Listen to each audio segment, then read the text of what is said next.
이때 예수께서 갈릴리로부터 요단강에 이르러 요한에게 세례를 받으려 하시니 요한이 말려 이르되 내가 당신에게서 세례를 받아야 할 터인데 당신이 내게로 오시나이까. 예수께서 대답하여 이르시되 이제 허락하라. 우리가 이와 같이 하여 모든 의를 이루는 것이 합당하니라 하시니 이에 요한이 허락하는지라.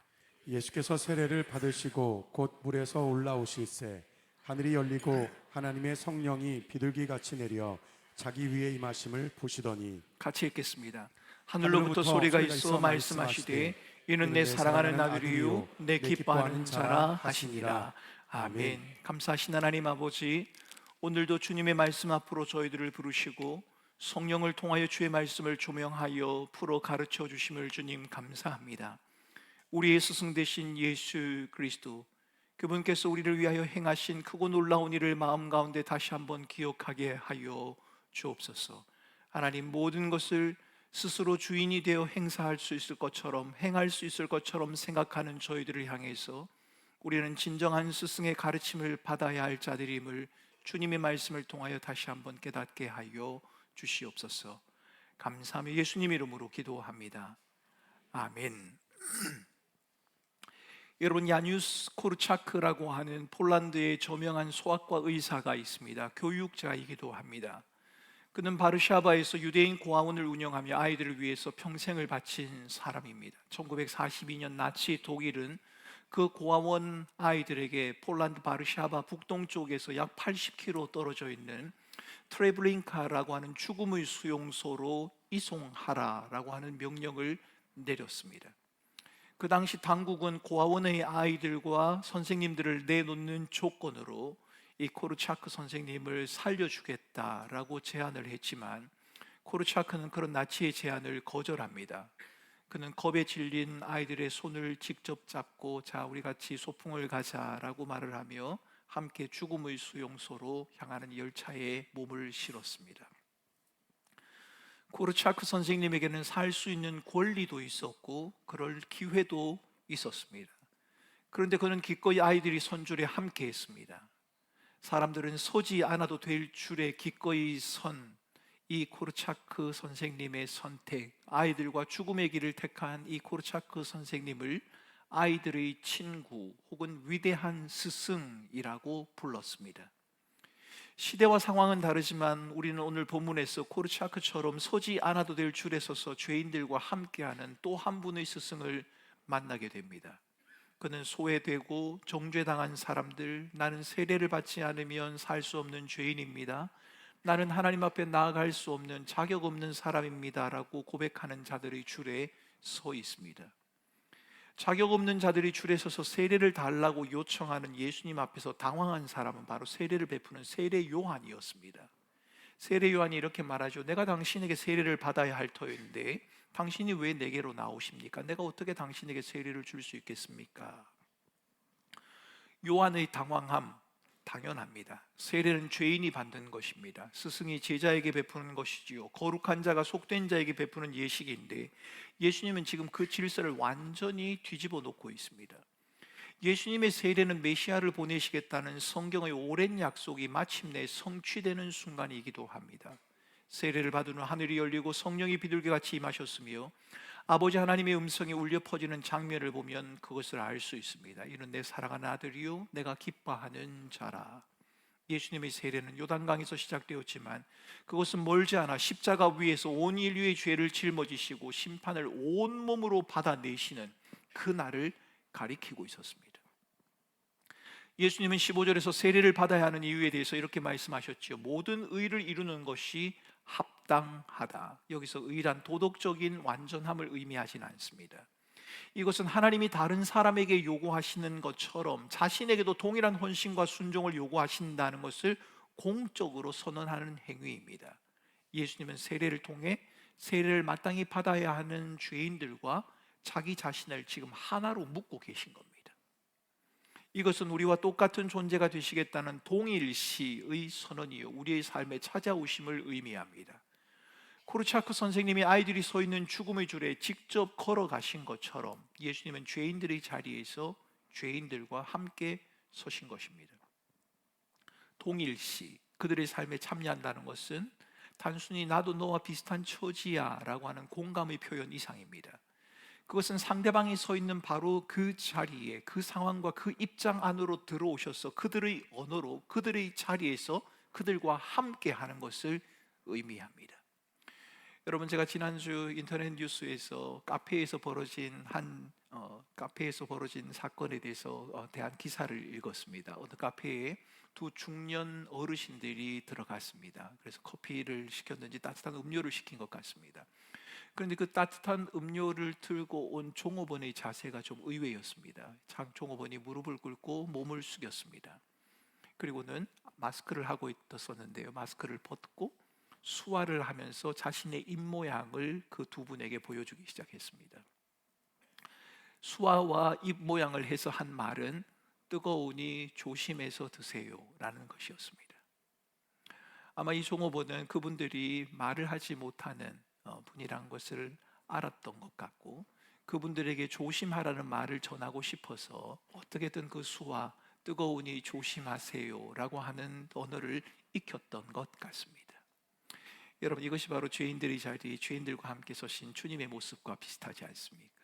그들의 언어로, 그들의 세계에, 그들의 삶에 참여하시는 것 말입니다. 여러분은 어떤 선생님을 좋은 선생님이라고 생각하십니까? 만약 정확한 답과 정보를 전달하는 것이 교사와 스승의 역할이라면 우리는 성경의 율법을 가장 훌륭한 선생이다라고 말을 해야 합니다. 율법에는 틀림이 없습니다. 율법은 정확합니다. 율법에는 다양한 내용들이 담겨져 있습니다. 어떤 의미에서는 율법은 최고의 전문가적 지식 체계다 이렇게 말해야 합니다. 도덕적 기준을 명확히 제시하고 무엇이 옳고 그른지를 조금의 오차도 없이 알려주는, 그야말로 오늘날로 말하면 쪽집게 선생님 중의 쪽집게입니다. 율법이 그렇다는 거지요. 그런데 성경은 이 율법을 훌륭한 교사다 그렇게 말하지 않습니다. 율법을 초등교사요 몽학 선생이다 이렇게 표현을 하지요. 초등교사 몽학 선생은 고대 헬라나 로마인들의 가정에 16세 이하의 소년을 위하여 고용되었던 노예를 가리키는 말입니다. 몽학 선생은 아이를 보호하고 감시하고 정해진 길로 데려가는 사람, 생명을 보호하고 가르치고 변화를 일으키는 그런 존재는 아닙니다. 율법은 풍부한 정보도 있고 옳고 그름에 대한 답도 가지고 있습니다. 그래도 율법은 스승이 아닙니다. 율법은 우리를 그리스도에게로 인도하는 초등교사, 곧 몽학 선생입니다. 너는 이 기준에 미치지 못한다. 너는 혼자서는 도달할 수 없다. 율법은 우리에게 높은 성적표를 들이대면서 채찍질하지만 그것으로 우리는 생명을 얻을 수는 없습니다. 진단은 하지만 치료하지 못하고, 기준은 제시하지만 그렇게 살아갈 능력을 줄 수 없는 것, 여러분, 그것이 바로 율법입니다. 그래서 우리에게는 율법이 아닌 다른 스승이 필요합니다. 기준을 제시하는 것에 그치는 스승이 아니라 그 기준에 미치지 못하는 우리에게 직접 찾아오셔서 우리로 하여금 그 자리로 나아갈 수 있도록 도와주시고 이끌어 주시는 선생님이 필요한 겁니다. 참된 스승은 정답을 알고 있는 박식함이나 정답이 무엇인지를 유창하게 설명할 수 있는 것으로 충분한 것이 아닌데, 진정한 스승은 우리의 연약과 부족을 기꺼이 안으시고 우리들의 삶에 찾아오셔서 함께 하시는 것에 있는데, 오늘 세례의 자리에 기꺼이 줄을 서시는 예수님이 친히 그렇게 하셨다는 겁니다. 세례를 요청하는 예수님은 사람들에게 일방적으로 답만 요구하지를 않으십니다. 오히려 그들의 삶의 자리로 직접 찾아 들어가셨습니다. 죄인들의 줄 한가운데 서셨고 세리와 죄인의 친구가 되셨고 두려워하는 제자들과 함께 걸으셨습니다. 더 놀라운 것은 세례가 끝나는 순간 하늘이 열리며 성령이 임했다는 겁니다. 비둘기같이 내려오신 성령, 그분은 누구십니까? 그분은 무엇을 하시는 분이십니까?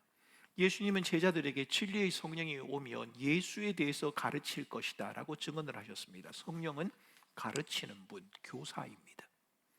율법은 너는 이 기준에 미치지 못한다라고 선언하는 것에 그치지만 성령의 가르침은 다릅니다. 하나님의 사랑을 머리로 아는 것과 마음으로 경험하는 것은 다른 문제지 않습니까? 안다는 것과 손발로 행한다는 것은 다른 문제거든요. 어떤 사람은 하나님이 자신을 사랑하신다는 것을 신학적으로 정확하게 말할 수는 있습니다. 그런데 정작 그 사람은 두려움과 불안 속에 살아갑니다. 아는 것이 실제가 되지 않는다는 거지요. 바로 이 간극을 메워주시는 분, 그분이 바로 성령 하나님이십니다.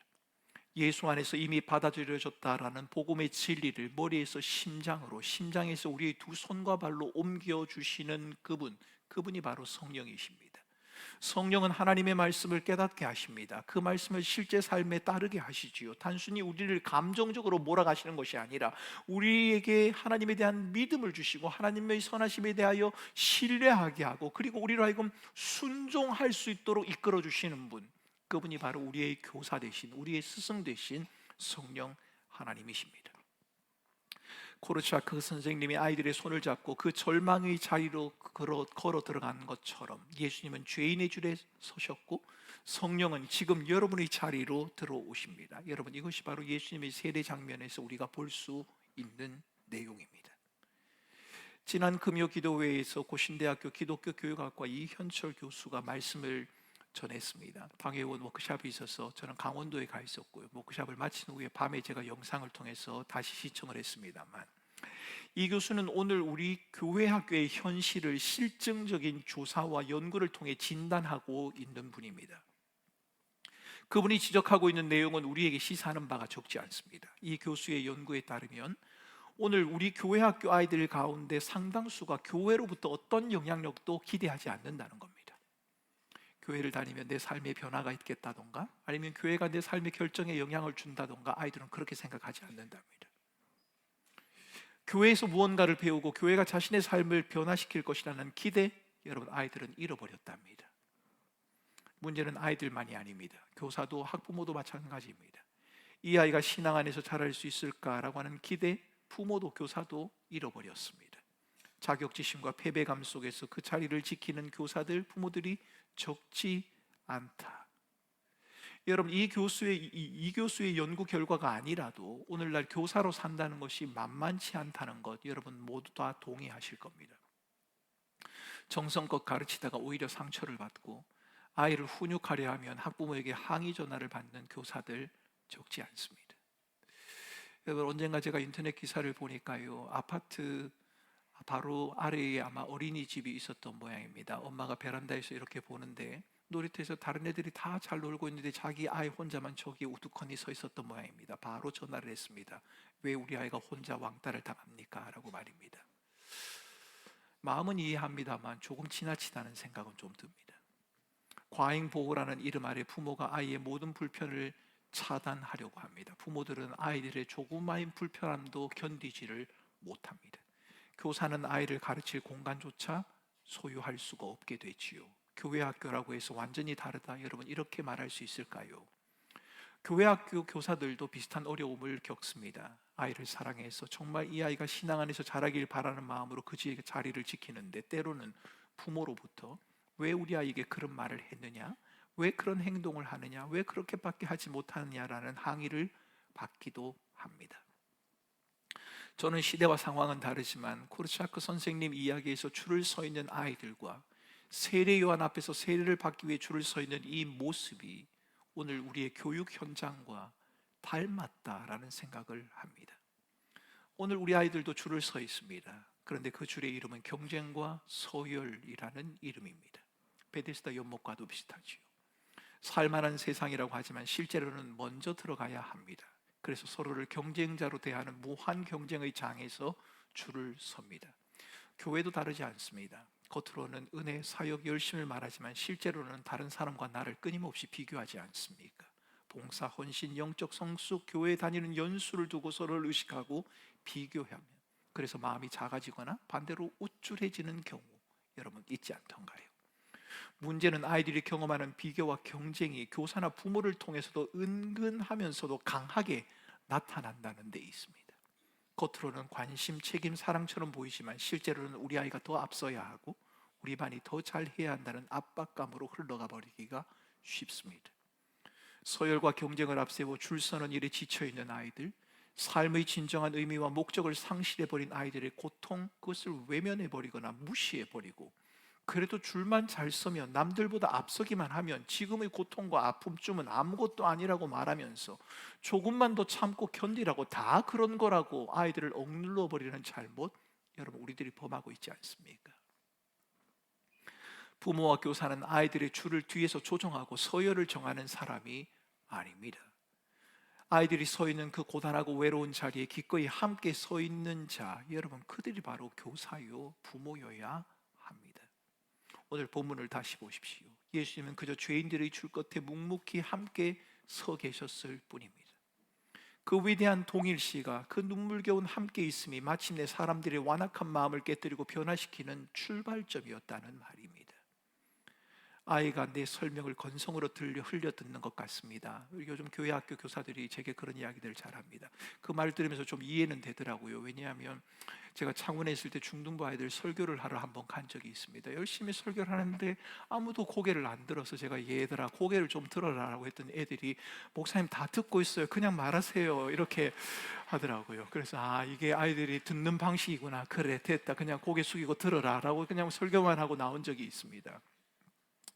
스마트폰만 쳐다보고 딴청을 피우는 것, 교회 오기 싫다고 온갖 투정을 부리는 것, 여러분이 그 자리에서 도망치지 않고 교사들이 묵묵히 그 자리를 지켜주시는 것, 그 자리에 함께하고 있다는 것, 여러분, 저는 그 존재 자체가 이미 강력한 가르침이다. 저는 그렇게 믿습니다. 뭔가를 잘해서가 아니라 아이들과 함께 머물러 준다는 것, 누군가가 같이 있어 준다는 것, 여러분, 그것이 중요하다는 말입니다. 이제 우리 교회 학교에 귀한 자녀를 보내고 계신 부모님들에게도 이런 말씀을 드리고 싶습니다. 여러분은 우리 자녀들의 신앙 성장에 가장 큰 영향을 미친 사람이 누구라고 생각하십니까? 이현철 교수의 결과에 따르면 압도적인 대답이 바로 부모입니다. 부모의 영향력은 목회자나 교사의 영향력보다 훨씬 강합니다. 무슨 말인가요? 우리 아이들의 신앙은 주일날 단 1시간 교회 학교 교실 의자에 앉아 있다고 해서 뚝딱 만들어지는 것이 아닙니다. 여러분, 주일날 와서 기껏해 한 2시간 정도 아이들이 교회에서 신앙생활하는 것을 통해서 아이들의 신앙이 잘 자랄 것이다. 여러분, 너무 낭만적인 기대입니다.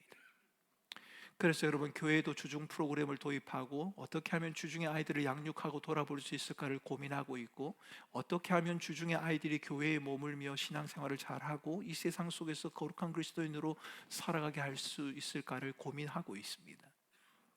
물론 그래야겠지요. 하지만 주일을 제외한 일주일에 6날 동안 아이가 숨쉬고 밥 먹고 부딪히는 삶의 가장 치열한 공간은 바로 가정입니다. 신앙은 주입식 학원 강의처럼 뇌에 입력되는 정보가 아니라 가정이라는 일상생활 속에서 스며드는 은은한 영적인 삶의 향기다. 여러분, 이 말은 틀리지 않습니다. 지금 여러분은 어떻습니까? 혹시라도 주일 아침에 아이를 교회 문 앞에 휙 던져놓고는 내 할 일은 다 했다, 내 의무는 끝났다, 신앙교육은 교회와 교사들이 알아서, 교육자들이 알아서 하는 것 아니냐, 위탁 서비스인 것처럼 여러분 그렇게 생각하고 계시지는 않으십니까? 그저 방관하는 영적 소비자로 여러분들이 살아가고 있는 것은 아니냐 말입니다.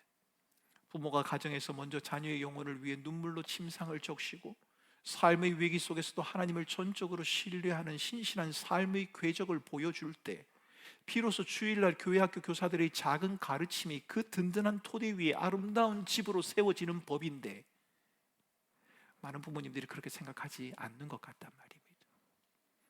여러분은 교회에 돈을 지불하고 교육 서비스를 요구하는 까다로운 고객이 아닙니다. 교사와 함께 한 영혼을 가슴에 품고 울어야 하는 가장 강력한 신앙의 동력자들이요, 여러분 부모님들이 바로 스승입니다. 참된 스승의 마음으로 교사들의 거친 손을 맞잡고 우리 아이들이 외롭게 서 있는 삶의 줄에 기꺼이 함께 서야 할 책임을 부여받은 자들, 여러분 그들이 바로 부모입니다. 세상에서는 학부모와 교사의 관계가 철저히 갑과 을의 서비스 관계로 변질된 지가 오래입니다. 내가 보내는 아이니까 무조건 떠받들라던가 상처 입으면 다 선생님 탓이라는 이기주의 팽배해 있지 않습니까? 세상의 교육 현장도 그래서는 안 된다고 저는 생각합니다만, 교회는 더 그러면 안 된다고 말씀드리고 싶습니다. 교회는 영적인 가족이요, 피로 맺어진, 신앙으로 맺어진 신앙 공동체이기 때문입니다. 한 아이를 온 성도가 함께 품고 키워가는 거룩한 처소, 거기가 바로 교회입니다. 여러분, 저는 꿈꾸는 교회 담임 목사이기도 합니다만 꿈꾸는 교회 교회 학교의 교장이기도 합니다. 교장이다 보니 민원을 받을 때가 있습니다. 왜 웃으십니까? 제가 그냥 제가 우리 교사들에게 민원이 들어온다는 이야기를 들었습니다. 어떤 민원이냐라고 물었더니 여러 가지 민원이 들어온답니다. 제가 듣고는 참 이게 이 교사들 수년 내에 다 그만두겠구나 싶은 마음이 들었습니다. 그래서 제가 교사들에게 이렇게 이야기를 했습니다. 교사 간담회를 하면서 민원은 교사들이 직접 받지 마세요. 민원은 위원장 장로님들이 받게 하세요. 그래도 안 되겠거들랑 교장인 제게 보내세요 라고 담당 교육자들에게 이야기를 했습니다. 여러분 부모님들 가운데 교회 학교에 대한 불만이 있거나 아니면 교회 학교 교사들에서 하실 말씀이 있으시거들랑 교사에게 바로 말하지 마시고 위원장 장로님에게 더 말씀을 많이 하시기 바랍니다. 그래도 정 안 되거들랑 저를 찾아오시면 됩니다. 제가 교장이니까요. 부모가 교사를 향해 날카로운 민원의 칼날을 들이대는 것이 아니라 교사들의 보이지 않는 눈물겨운 수고를 진심으로 존중해 주는 것이 좀 필요합니다. 내 아이와 교사가 쌓아가는 신뢰관계, 여러분 그것을 중요시 여기셔야 합니다. 여러분 교회가 최선을 다해서 아이에게 편리함을 제공해야겠지만 편리함을 제공하는 것보다 불편함을 감수하고 딛고 일어서는 힘이 어쩌면 그 아이들에게는 더 필요할 겁니다. 세상이 그렇게 만만하지 않기 때문이죠. 때론 아이들이 교회 안에서 친구들과 다툴 때도 있을 것이고 사소한 상처를 입고 돌아오는 경우도 있을 겁니다. 친구들과의 관계 때문에 불편해지는 경우도 있을 것이고 선생님에 대한 불만으로 속상한 마음으로 집에 돌아오는 경우도 있을 겁니다. 부모로서 당장 속상한 마음에 과민하게 반응하고 항의하고 싶어하는 마음 여러분 충분히 이해합니다. 인지상정이죠. 부모니까 당연히 그럴 수 있습니다. 하지만 여러분 이렇게 한번 생각해 보시겠습니까? 그 불편하고 속상한 갈등의 자리야말로 도리어 우리 아이들이 가혹한 세상의 법칙이 아니라 예수 그리스도의 용서와 은혜를 배우는 가장 위대한 영적인 훈련장이 될 수도 있다. 여러분 그런 생각 한번 해보지 않으셨습니까? 그 갈등을 인간적인 소송이나 싸움이 아니라 여러분 인간적인 소송이나 싸움이 아니라 신앙적으로 함께 인내하며 풀어가는 과정을 통해서 아이들은 스승인 부모의 모습을 보게 될 것이고 믿음으로 살아가는 것이 무엇인지를 배우게 된다. 여러분 그렇게 한번 생각해 보지 않으셨습니까? 여러분 저는 여러분들에게 이렇게 말씀드리고 싶습니다. 부모님들이 해결하는 방식으로 아이도 똑같이 문제를 해결할 겁니다. 부모인 여러분들이 사람을 대하는 똑같은 방식으로 여러분의 자녀들도 사람을 대할 것입니다. 그래도 괜찮습니까? 오늘 스승의 주일을 맞아 부모님들에게 진심으로 권면드립니다. 오늘 주일이 지나가기 전에 내 아이의 이름을 불러가며 주중에 기도하는 교회학교 교사들에게 따뜻한 감사와 감사의 대화와 문자 한 통이라도 아낌없이 보내시기 바랍니다. 혹 아이를 보냈는데 교사의 이름이 뭔지도 모르는 분이 계십니까? 오늘은 꼭 기억하고 가시기 바랍니다. 어느 선생님인지, 어느 집사님인지, 어느 권사님인지, 누가 우리 아이를 가르치고 있는지 여러분 그것은 꼭 알고 가셔야 합니다. 그분들이 알아주지 않는 묵묵한 헌신이 바로 자녀들의 영혼을 지탱하는 가장 귀한 신앙의 씨앗이라는 것 여러분 그것도 기억하셔야 합니다. 사랑하는 성도 여러분, 저는 말씀을 전하는 설교자로 말씀을 잘 전한다는 것으로 여러분의 인정과 존경을 받고 싶습니다. 저뿐만 아니라 우리 꿈꾸는 교회 모든 교육자들이 참 설교를 잘한다, 말씀을 참 잘 전한다, 여러분 저는 이 말을 듣고 싶습니다. 하지만 동시에 저는 말씀을 잘 전하는 자로서만이 아니라 그 말씀을 따라 여러분과 함께하는 목회자라는 말을 듣고 싶습니다. 여러분이 고단한 삶의 무게 때문에 밤마다 눈물 흘리며 서 있는 그 거친 줄에 깊은 죄책감과 반복되는 영적인 실패 때문에 부끄러워 고개를 들지 못하는 그 자격 없는 자들의 줄에 목회자인 제가, 저희 교회 교육자들이 여러분과 나란히 어깨를 맞대고 함께 있는 모습, 여러분 저는 그 모습을 기대합니다. 왜요? 오늘 본문이 주께서 보여주시는 스승의 모습이 그러하기 때문이지요. 잘 가르치는 자로 박수 받는 것보다 더 간절히 원하는 것은 여러분의 아픔과 남 모르는 눈물, 치열한 삶의 현장에 기꺼이 동참하는 참된 영적인 가족이 되는 것, 그것입니다. 그것이 바로 오늘 예수님께서 요단강 줄 끝에 서시며 저와 여러분에게 온몸으로 보여주신 진짜 스승의 길이기 때문입니다. 선생은 정보만 칠판에 적어두고 퇴근하는 자가 아니라 한 사람의 가슴에 자기 삶의 흔적을 영원히 남기는 자다. 여러분, 저는 이 말이 맞다고 생각합니다. 그것이 진정한 스승이신 우리 주님이 보여주신 모습이 맞기 때문입니다. 저는 저만 아니라 우리 모든 교사들, 우리 모든 교육자들, 모든 부모님들의 모습이 우리 다음 세대 자녀들과 성도들의 가슴 속에 선명한 사랑의 흔적을 남겨줄 수 있기를 소망합니다. 말은 지나가지만 신앙의 흔적은 아이들의 마음에 남는 법입니다. 세상의 화려함이나 탁월함이 아니라 자격 없는 자들의 줄에 기꺼이 동참하시는 우리 주님처럼 연약한 자들의 자리에 끝까지 함께 서주는 그 십자가의 사랑의 흔적, 여러분, 그것이 아이들의 가슴에 남았으면 좋겠습니다. 여러분, 교회 학교를 담당하고 있는 교육자들이 우리 부모님들에게 전화를 드릴 겁니다.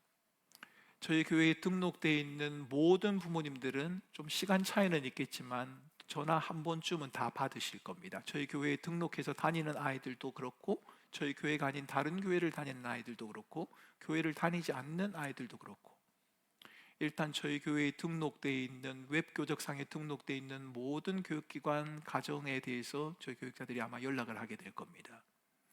전화를 하면 기꺼이 받아주시기 바랍니다. 아이가 어떻게 지내고 있는지, 어느 교회를 다니고 있는지, 신앙생활은 어떻게 하고 있는지, 정서상의 어려움은 없는지, 관계의 어려움은 없는지, 지금 함께 기도해야 할 기도 제목은 무엇인지 여러분 하나하나를 파악하게 될 것입니다. 저희 교회를 다니지 않고 다른 교회에 다니고 있다면 그곳에서 그 아이를 잘 돌보고 있다는 것을 확인해야 되겠지요. 교회를 나오고 있지 않는 친구라면 그 친구가 교회로 나올 수 있는 접촉점을 저희들이 만들어야 하지 않겠습니까? 여러분, 저희들이 아이들을 그렇게 확인하고 싶어하는 이유는 한 명이라도 교회 학교 아이를 더 많이 모으고 싶다, 그것 때문이 아닙니다. 아이들의 삶에 참여하고 싶기 때문입니다. 아이들이 서 있는 그 줄에 우리 교육자들이 기꺼이 서고 싶다는 그 마음 때문에 그런 것입니다. 여러분은 여러분의 자녀를 잘 아십니까? 여러분은 여러분의 자녀를 믿으십니까? 아마 잘 믿으셔도 괜찮을 겁니다. 잘 지내고 있을 거니까요. 그러나 혹 자녀들이 부모에게 하지 못하는 말이 있을 수 있습니다. 부모를 통해서 해결하지 못하는 그 문제가 있을 수 있단 말입니다. 그 부분을 도와드리고 싶습니다. 무엇보다도 아이들이 신앙생활을 잘 할 수 있도록 하나님 안에서 믿음으로 살아가는 그 일을 저희들이 함께 돕고 함께 참여하고 싶다는 말입니다. 부모 여러분, 자녀의 신앙에 있어서 여러분은 세상 그 어떤 목회자보다도 강력한 스승입니다. 이것은 숨막히는 무거운 종교적인 부담이 아니라 하나님이 오직 부모인 여러분에게만 허락하신 거룩하고도 영광스러운 특권이기도 합니다. 사랑하는 꿈꾸는 교회 성도 여러분, 그리고 사랑하는 교사 여러분, 그리고 교육자 여러분, 오늘 스승의 주일에 우리 가슴에 새겨야 할 오늘 본문을 통해 주시는 진리는 하나입니다. 인류 역사상 가장 위대한 스승이신 우리 예수님은 저 높은 하늘 보좌 위에서 팔짱을 끼고 내려다보시며 차가운 신학적인 정답만을 요구하시는, 던지시는 그런 분이 아니십니다. 자격 없는 자들이 부끄러워 고개를 숙이고 있는 그 절망의 자리에 찾아오시고, 아무도 예상하지 못했던 가장 낮고 천한 자리에 소리 없이 찾아오셔서 우리의 땀 냄새 나는 어깨를 감싸 안으시고 함께 서 계시는 분, 그분이 바로 우리 주님이십니다. 주님이 우리와 함께 서신 것처럼 주님은 부모와 교사된 우리들이 우리 아이들의 곁에 함께 서기를 원한단 말입니다.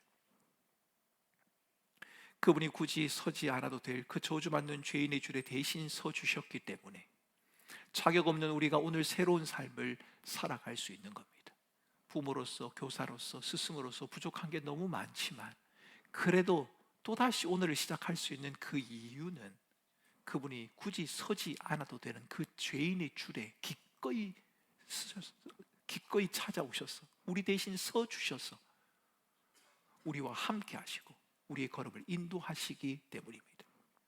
그분이 우리의 비참한 요단강 물속으로 우리의 고통스러운 삶의 잔이로 친히 내려오셨기 때문에 평생 숨어 살아야 했던 우리가 비로소 다시 고개를 들고 살 수 있는 겁니다.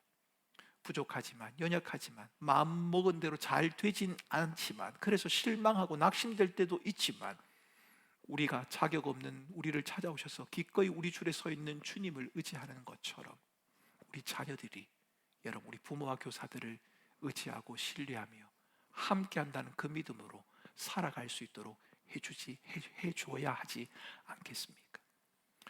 여러분의 자녀들이 만약 힘들고 어려울 때 찾을 사람이 아무도 없다면 여러분 너무 외롭지 않습니까? 뭔가 말하고 싶을 때 누구에게도 쏟아놓을 수 없다면, 그 아이가 힘든 시간을 홀로 견뎌야 한다면 그 아이에게는 너무 고통스러운 시간이지 않겠느냐 말입니다. 저는 우리 꿈꾸는 교회 모든 자녀들이 혼자이지 않기를 원합니다. 우리가 훌륭한 부모라서, 훌륭한 교사라서가 아니라 기꺼이 우리를 찾아오셔서 우리와 함께 하시는 주님의 사랑을 입은 자이기 때문에 그 사랑을 힘입어 끝까지 아이와 함께 그 자리에 머물러주는 그 인내와 사랑, 그것이 교사와 부모인 저와 여러분들에게 필요한 자세요, 덕목이요, 태도가 아닌가, 여러분 그 말씀을 드리는 겁니다. 진리 가운데로 인도하시는 주님, 우리를 가르치시는 주님, 우리를 떠나가지 않으시는 주님, 그분이 우리의 진정한 스승이 되십니다. 그런 것처럼 우리도 우리와 함께 하시는 주님을 신뢰하며 우리와 마땅히 함께 해야 하는 우리의 자녀들만 그렇겠습니까? 같은 성도들이라도 그렇겠지요. 함께 머물러주고, 함께 웃어주고, 함께 울고, 함께 기도해주는 그 사람은 이미 스승으로서의 삶을 살아가고 있는 겁니다. 진실하신 선생님, 스승 되신 예수 그리스도의 은혜를 힘입어 이번 한 주간도 누군가의 곁에 우뚝 서 있을 수 있는, 끝까지 버티고 함께 믿음의 길을 나갈 수 있는 우리 모든 꿈꾸는 교회 성도들이 될 수 있으면 좋겠습니다.